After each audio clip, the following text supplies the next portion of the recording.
اس 10 minute کی video میں ہم 10 مہینوں کا سفر طے کرنے جا رہے ہیں، جس میں مچھلی کا فرائی مچھلی سے لے کر 1.5 کلو یا 2 کلو کے درمیان جو وزن نکلا ہے ہمارا، اس کے بارے میں ہم آپ کو دکھانے جا رہے ہیں کہ کیسے 100 گرام کا بچہ اس کو پراپر فیڈ کروانے سے، اس کو پراپر خوراک دینے سے وہ کیسے 1.5 کلو سے 2 کلو تک چلا جاتا ہے۔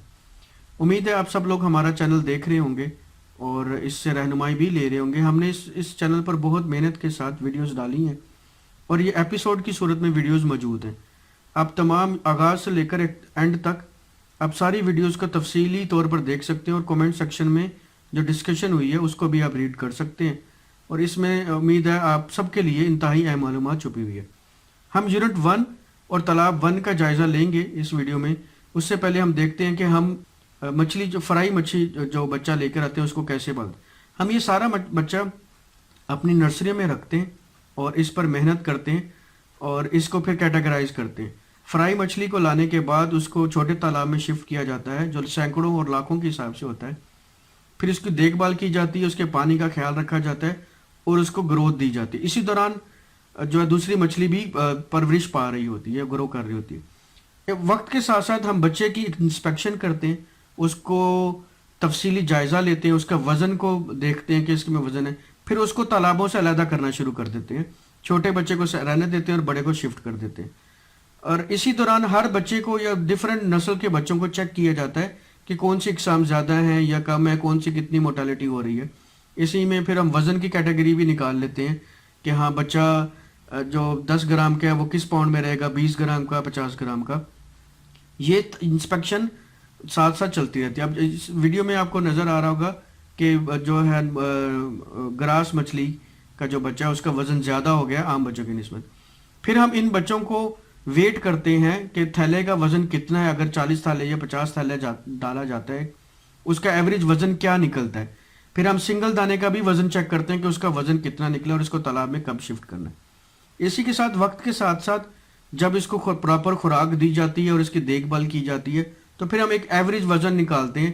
فرض کریں مچھلی کا جو بچہ ہے ہم نے شفٹ کیا ہے 100 گرام کا اور ہم اس کو مارچ میں شفٹ کرتے ہیں، تو پھر ہم 2 مہینوں یا 1.5 مہینے کی خوراک ڈالنے کے بعد چیک کرتے ہیں کہ اس کا ایوریج وزن کتنا نکل رہا ہے، جیسے کہ بظاہر آپ ویڈیو میں بھی دیکھ رہے ہوں گے کہ بچے کے وزن کی انسپیکشن ہو رہی ہے۔ اس مراحل سے طے کرتے ہوئے ہم جو اس ویڈیو کا جو بیسک مقصد ہے وہ مقصد تھا کہ آپ کو رزلٹ دکھائے جائیں کہ ہم نے کس گرام کا بچہ شفٹ کیا اور اس سے ہمیں کیا نتائج ملے۔ دیکھیں ایک فارمر پورا 6 مہینے کا ٹینیور، یعنی مارچ، اپریل، مئی، جون، جولائی اور اگست اور سپٹمبر بھی اس میں شامل کرنے، ٹھیک ہے، 7 مہینوں یا 8 مہینوں کا جو وہ سفر طے کرتا ہے اس میں وہ مچھلی کے بچے کی خوراک کا خیال رکھتا ہے، ہر چیز کا الغرض وہ خیال رکھتا ہے۔ تو اس کے بعد اینڈ رزلٹ کیا ہوتا ہے؟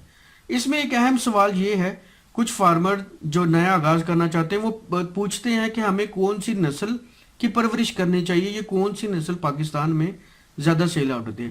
آپ کہیں سے بھی ہیں، چاہے آپ انڈیا سے ہیں، بنگلہ دیش سے ہیں، پاکستان سے ہیں، الغرض کسی بھی ملک سے ہیں، سب سے پہلے آپ نے دیکھنا ہے کہ آپ کے ملک میں کس مچھلی کی سب سے زیادہ ڈیمانڈ ہے، ٹھیک ہے۔ اس کے بعد آپ نے دیکھنا ہے آپ کے شہر میں کس چیز کی سب سے بڑی ڈیمانڈ ہے۔ اگر آپ کے شہر میں روہو کی ڈیمانڈ ہے تو آپ نے اس مچھلی کی کاشت کرنی ہے، نہ کہ آپ کیٹ فش کی طرف چلے جائیں، نہ کہ آپ پنگاسیز کی طرف چلے جائیں، ٹھیک ہے، الغرض کوئی بھی اور قسم کی مچھلی کی طرف جائیں۔ سب سے پہلے آپ نے ڈیمانڈ نکالنی ہے۔ ہمارے یہاں فارمر ساری انفارمیشن صرف نیٹ سے لینے کی کوشش کرتے ہیں جو 80% تک تو مل سکتی ہے، لیکن 20% فارمر کے خود انٹرسٹ پر بھی ڈیپینڈ کرتی ہے۔ اس کی مثال ہے، اگر فارمر صبح اپنی منڈی میں جاتا ہے، اپنے علاقے کی منڈی میں جا کر چیک کرتا ہے کہ کس مچھلی کا ریٹ کیا لگ رہا ہے۔ اگر آپ فارمنگ کا آغاز کرنا چاہتے ہیں تو میرا آپ کو ذاتی مشورہ یہ ہے، آپ صبح جائیں اپنی جو علاقائی منڈی ہے اس میں وزٹ کریں کہ وہاں پر صبح کی بولی میں کیا ریٹ چل رہا ہے، اس کا ریٹ کیا نکل رہا ہے۔ یہاں ہمارے یہاں فارمر سارا ریٹ واٹس ایپ پر ہی پوچھ لیتے ہیں کہ کیا ریٹ ہے۔ جب تک آپ خود وزٹ نہیں کریں گے تو آپ کو مچھلی کے اصل جو رزلٹ ہے یا اصل ریٹ کا اندازہ نہیں ہوگا، ٹھیک ہے۔ تو فرض کریں آپ ملتان کی مارکیٹ میں روہو مچھلی کی اچھی ڈیمانڈ ہے، تو اگر میں یہاں پر کیٹ فش کو سیل کروں گا تو کیا مجھے منافع ہوگا؟ نہیں ہوگا، بلکہ آج کی تاریخ میں آج 24 دسمبر 2019 ہے، मैं आज सुबह ग्रुप में पढ़ रहा था, एक फार्मर को कैट फिश में 50 लाख का नुकसान हुआ। वो होता बेसिकली ये है कि फार्मर एक दूसरे से पूछते रहते हैं, रियल मार्केट का सर्वे नहीं करते, और उसके नतीजे में क्या होता है, आप एक कम डिमांड वाली मछली की परवरिश कर लेते हैं। अब इसमें लोग ये भी पूछते हैं क्या तलापिया डालनी चाहिए? बिल्कुल डालें आप।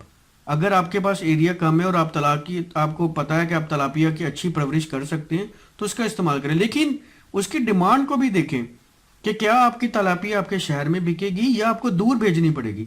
इसी तरह रहू की है, मोराकी की है, गरास की है, मल्ली की है, पंगासियस की है। लोग पूछते हैं क्या पंगासियस यूज कर लें? बिल्कुल यूज करें, अगर आपके पास उसकी डिमांड है और अगर आप उसकी फीड पूरी कर सकते हैं फिर उसको यूज करें। ये जो आपके सामने वीडियो में जो मछली निकलने लगी है, ये हमारे यूनिट 1 और तालाब नंबर 1 का रिजल्ट है। इसमें तकरीबन हमने 100 ग्राम से 150 ग्राम के दरमियान बच्चा शिफ्ट किया था, और अल्हम्दुलिल्लाह इसमें हमने जो प्रॉपर मैनेजमेंट के साथ हमने इसमें से बेहतरीन रिजल्ट लिए। इसमें जो एवरेज वजन निकला, इस तालाब में थोड़ी कमज़ोर इसमें जो वजन निकला है वो अगर आप देखेंगे तो इसमें थैले का जो वजन है वो 1.5 किलो से ऊपर है, और जो रहू का वजन है वो किलो और 1.25 किलो का ज़्यादा वजन निकला है, और इसमें किलो डाउन अल्हम्दुलिल्लाह नहीं निकली। इसमें हमारी मेहनत भी शामिल है, लेकिन रिजल्ट थोड़ा कम हमारी एक्सपेक्टेशन से आया है। उसकी वजह ये हुई है कि इसमें पानी का काफ़ी इशू रहा है, हमें पानी के प्रॉब्लम फेस करने पड़ रहे हैं। इसमें पानी का थोड़ा इशू रहा है क्योंकि हमारी टरबाइन जो है वो जो इस यूनिट पर लगी हुई थी वो अमूमन जल जाती थी, और ये यूनिट 2 हमारे जो यूनिट 1 जो मेन जगह है उससे तकरीबन 1.5 किलोमीटर दूर है। अब ये जो यूनिट 2 का रिजल्ट, यहाँ से इस वीडियो से यूनिट 2 का रिजल्ट है, और ये अल्हम्दुलिल्लाह ये सारा माल जो हमारा दिसंबर में निकला था पहले हफ्ते में, ये लाहौर गया था सारा डिमांड। तो इस लाहौर की डिमांड, जैसे हमें पता था कि लाहौर की में जो मछली की डिमांड है वो 1.5 किलो रहू से ऊपर हो और थैला भी 2 किलो से ऊपर हो, ठीक है। तो ये जो जिनके साथ हमारी डील हुई उन्होंने जो कैटेगरी की उसमें 2 किलो थैला और 1.5 किलो रहू जितने बड़ा माल था वो सारा लाहौर शिफ्ट किया, ठीक है, और हमें उसके बदले अल्हम्दुलिल्लाह अच्छा रेट मिला। आपके सामने नजर आ रहा होगा अल्हम्दुलिल्लाह इसमें वेट बहुत अच्छा निकला है। हमारा थैला 2 किलो क्रॉस था, मछली भी 1.5 किलो क्रॉस थी जो रहू है। इसमें कुछ मोराकियाँ भी आई हुई हैं। इसमें मोरी का जो वजन है वो कम निकला है क्योंकि वो पानी के बॉटम से खाती है, और हमने इसमें फ्लोटिंग वाली फीड इस्तेमाल की है जिसकी वजह से उसका वजन ज़रा कम रहा है।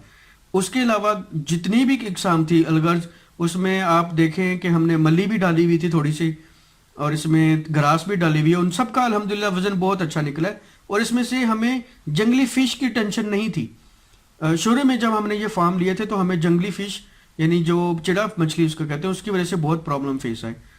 तो उसमें हमने तजर्बा ये किया कि हमने रहू के साथ मल्ली को डाला। वो रिस्की काम भी था लेकिन अल्हम्दुलिल्लाह उसमें हमारा रिजल्ट अच्छा आया। उससे हमारा जो वायरस था जंगली मछली का वो ख़त्म हो गया, और हमारे तालाब से एवरेज आना अल्हम्दुलिल्लाह अच्छी शुरू हो गई। तो ये फार्मर को प्री कैलकुलेशंस करनी होती हैं कि वो कितने एकड़ पर फार्मिंग कर रहा है, कितना वो रिस्क उठा सकता है। हम रेकमेंड नहीं करते कि अगर आपने अभी फार्मिंग शुरू की है तो अपनी रहू मछली के साथ आप मल्ली को डाल दें, क्योंकि मल्ली ने गोश्तखोर मछली है, उसने अपनी जो तलब है उसको पूरा करना ही करना है। हमारे अक्सर दाने निकला करते थे जिसमें रहू की जो दुम है उसको मल्ली मछली ने काटा हुआ होता है या खाया हुआ होता है। इस तरह डैमेज जो मछली निकलती है उसका वजन भी कम निकलता है और उसकी डिमांड भी कम होती है क्योंकि डिफेक्टिव जो है वो मछली में गिना जाता है। तो अल्हम्दुलिल्लाह हमने यूनिट 2 से अपनी जो एक्सपेक्टेड वजन था वो हासिल किया। वो देखें आपको वीडियो में सामने नजर आ रहा होगा कि जो वेट मशीन करने वाला है उसने किलो के दाने को अलहदा कर दिया। तो अल्हम्दुलिल्लाह ये जितने भी दाने आपको नजर आ रहे हैं ये 1.5 किलो से ऊपर के हैं, ठीक है, इसमें और आपको बज़ाहिर नजर आ रहा होगा। तो इन सब वीडियोस में बेसिकली दिखाने का मकसद ये था कि आप भाइयों को सपोर्ट भी मिले और आप भाइयों जो इस काम को आगाज़ करना चाहते हैं, स्टार्ट करना चाहते हैं, उनको एक अच्छा व्यू मिल जाए या उनको एक थोड़ा बहुत आइडिया हो जाए। बाकी वीडियोस का सिलसिला अल्हम्दुलिल्लाह चलता रहेगा, उसमें आपको वो सारी इन्फॉर्मेशन मिल जाएगी इंशाल्लाह। और जो आप एक्वायर करना चाहते हैं हमसे बहुत शुक्रिया। वस्सलाम, अल्लाह हाफिज़।